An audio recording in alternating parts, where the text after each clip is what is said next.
Stretching the hamstrings is not just stretching the muscle and feeling better.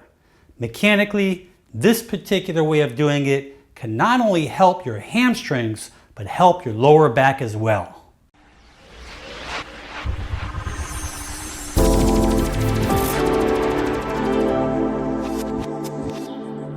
Welcome. I'd like to show you a simple stretch for your hamstrings. Because of the fact that we spend so much time in a seated position, our hip flexors are very, very tight, causing contraction and weakening in the lower back area. As a result of prolonged sitting, our core muscles are excessively weak as well. Although this particular hamstring stretch, I'd like you to do it this way.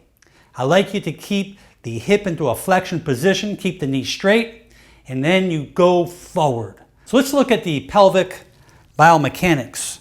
Here is the lumbar spine, a normal inward lumbar lordosis going inwards. Here's the sacroiliac joint.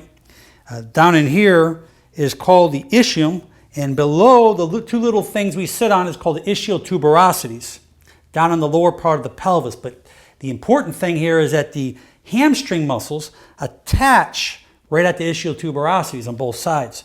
They make its way down the leg and attach behind the kneecap.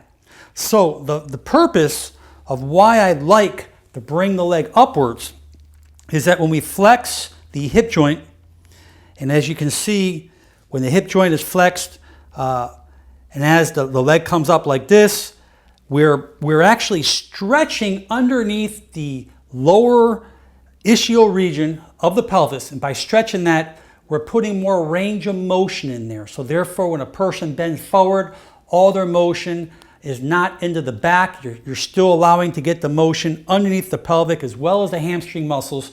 And the reason why people hurt their back when they lean forward is because our hamstrings are too tight. So the hamstrings lock out, putting all the stress onto the lower back area and causing the disc to become injured, affecting the nerve, causing the nerve to pinch and having significant pain. So by bringing that leg upwards, as the picture shows, again, and then bringing your chest to your knee, you're actually getting two great motions in here, not only stretching the hamstrings, but unlocking that particular lower pelvic area to free it up so you can have a lot more range of motion. I think that will do you a lot of good by stretching the hamstring muscles, not only just putting the leg out in front of you, which is still good, but doing this double maneuver at the same time and gaining two benefits from it. Leave your questions below, subscribe if you haven't, and most important, make it a great day. I'm Dr. Alan Mandell.